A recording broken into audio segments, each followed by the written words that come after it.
His teeth chattered, and his knees smote against the saddle. It was but the rubbing of one huge bough upon another as they were swayed about by the breeze. He passed the tree in safety, but new perils lay before him. About 200 yards from the tree, a small brook crossed the road and ran into a marshy and thickly wooded glen known by the name of Willie's Swamp. A few rough logs, laid side by side, served for the bridge over the stream. On that side of the road where the brook entered the wood a group of oak and chestnuts, matted thick with wild grapevines, threw the cavernous gloom over it. To this pass, this bridge was the severest trial. It was at this identical spot that the unfortunate Andre was captured, and under the covert of those chestnuts and vines were the sturdy yeomen concealed who surprised him. This has ever since been considered a haunted stream, and fearful are the feelings of the schoolboy who has to pass it alone after dark. As he approached the stream, his heart began to thump. He summoned upon, however, all his resolution, gave his horse half a score of kicks in the ribs, and attempted to dash briskly across the bridge. But instead of starting forward, the perverse old animal made a lateral movement, and ran broadside against the fence. Ichabod, whose fears increased with the delay, jerked the reins on the other side, and kicked lustily with the contrary foot. It was all in vain. His steed started, it is true, but it was only to plunge to the opposite side of the road into the thicket of brambles and alder bushes. The schoolmaster now bestowed both whip and heel upon the starveling ribs of the old gunpowder, who dashed forward, snuffing and snorting, but came to a stand just by the bridge with a suddenness that had nearly sent his rider sprawling over his head. Just at this moment, a plashy tramp by the side of the bridge caught the sensitive ear of Ichabod. In the dark shadow of the grove, on the margin of the brook, he beheld something huge, misshapen, black, and towering. It stirred not, but seemed gathered up in the gloom, like some gigantic monster ready to spring upon the traveller. The hair of the affrighted pedagogue rose upon his head with terror. What was to be done? To turn and fly was now too late, and besides, what chance was there of escaping ghost or goblin, if such it was which could ride upon the wings of the wind? Summoning up, therefore, a show of courage, he demanded in those stammering accents, "Who are you?"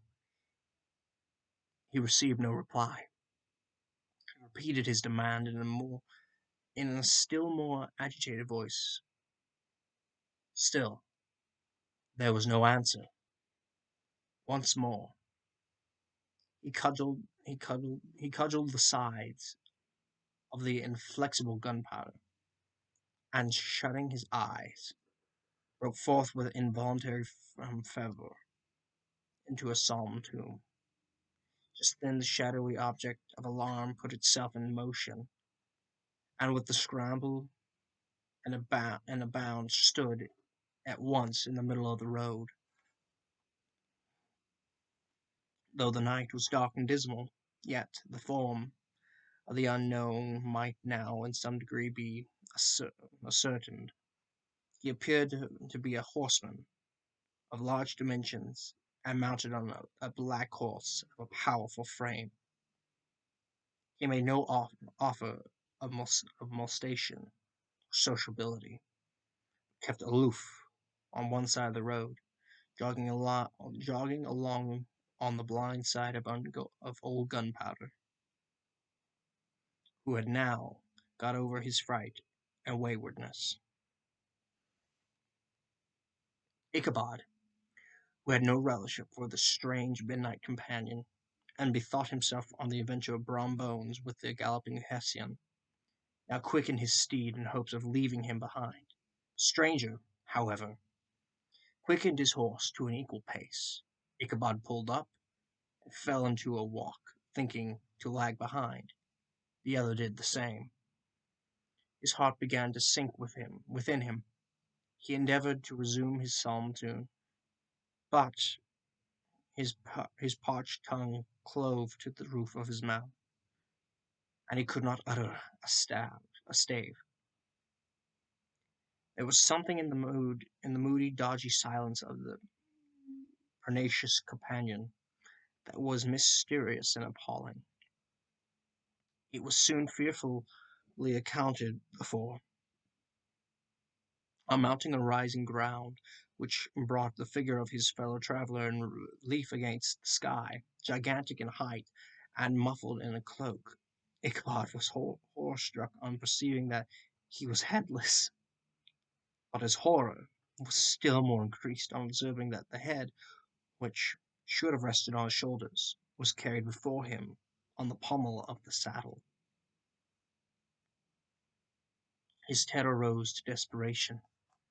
He rained a shower of kicks and blows upon Gunpowder, hoping by a sudden movement to give his companion the slip, but the spectre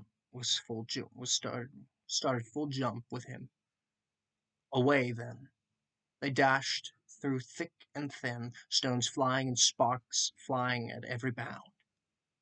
Ichabod's flimsy garments fluttering in the air as he stretched his long, lank body away from his horse's head in eagerness of his flight, but had now reached the road which turns off to Sleepy Hollow.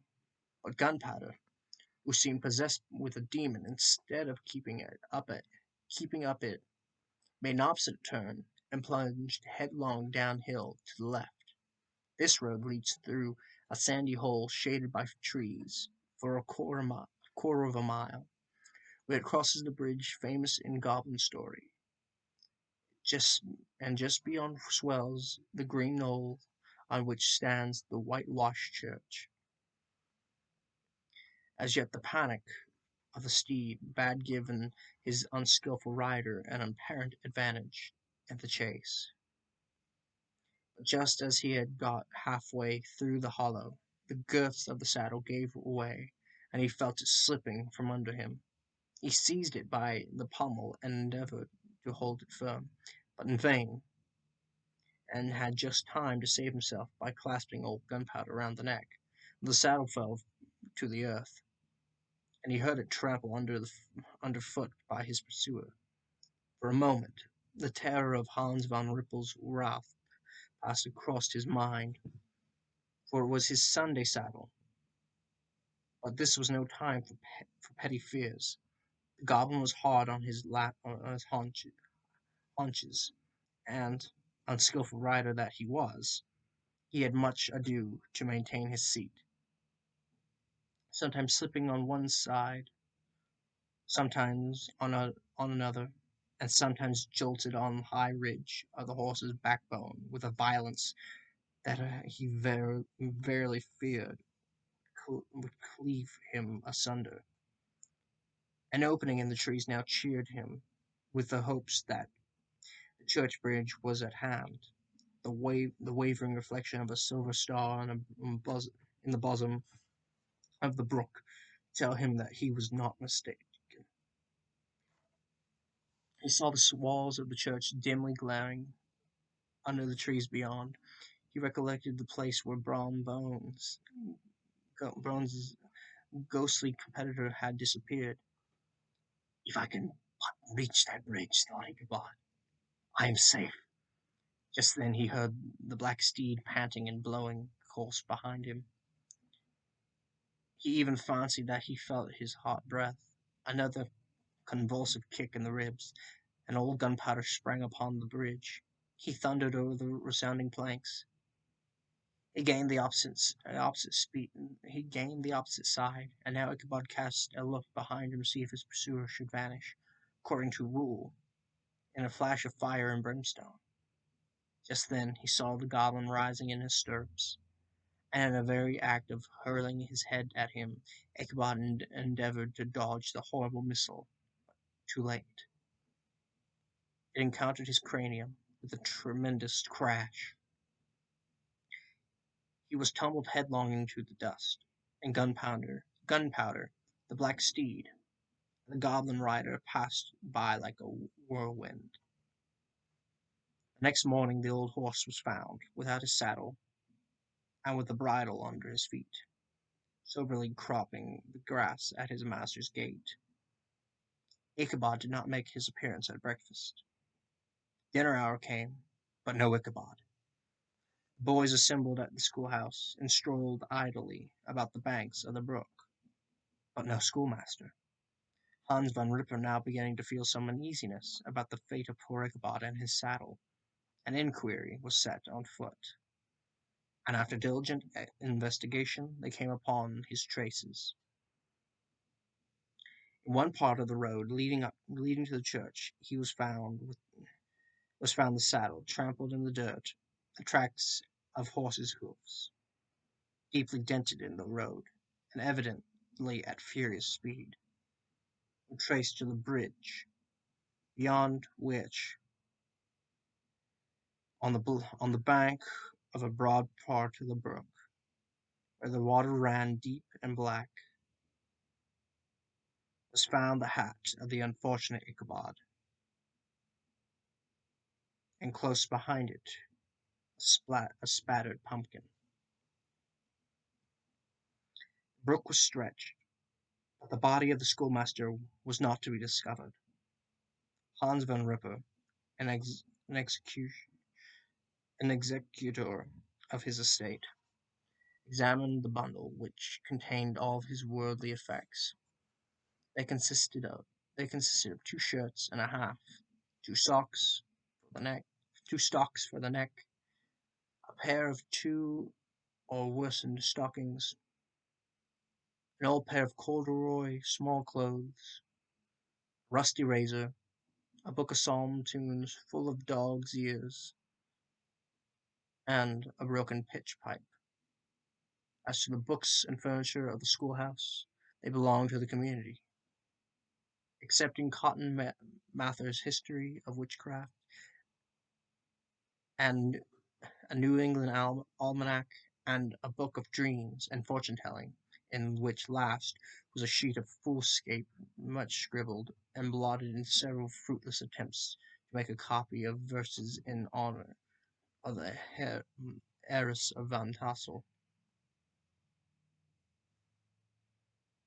These magic books and poetic scrawl were forthwith consigned to the flames by Hans Van Ripper, who, from that time forward, determined to send his children no more to school, observing that he knew nothing, that he never knew any good come of the same reading and writing. Whatever money the schoolmaster possessed, and he had received his quarter's pay but a day or two before, he must have had about his person at the time of his disappearance. The mysterious event caused much speculation at the church on the following Sunday.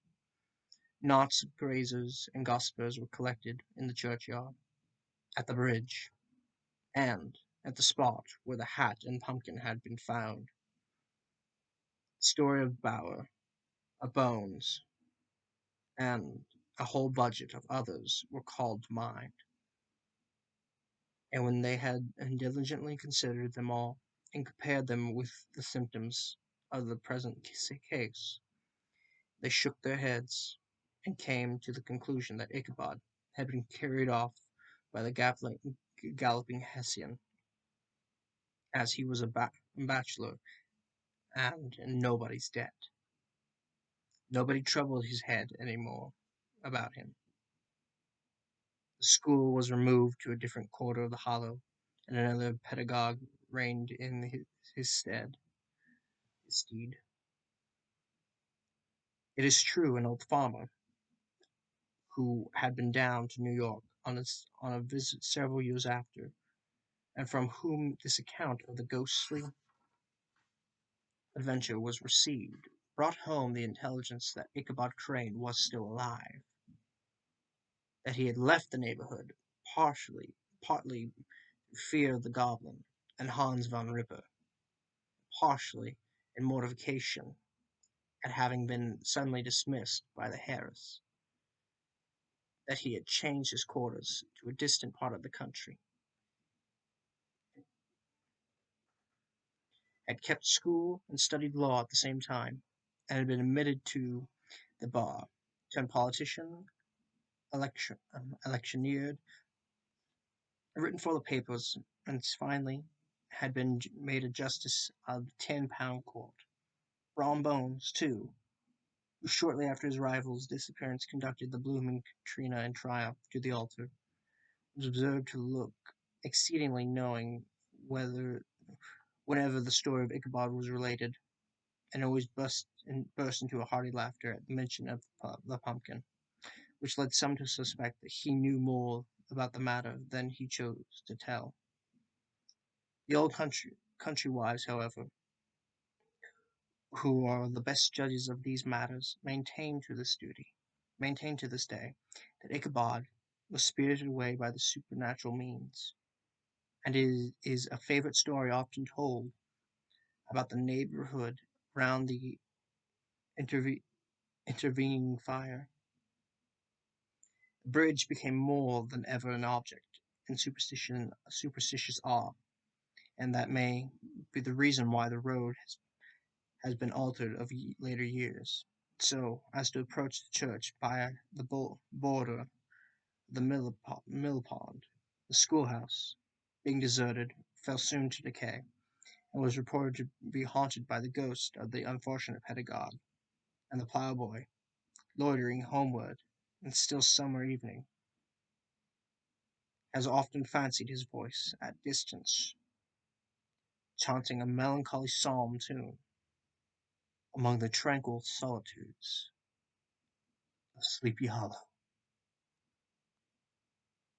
The Legend of Sleepy Hollow by Washington Irving. Happy Halloween. Stay sharp.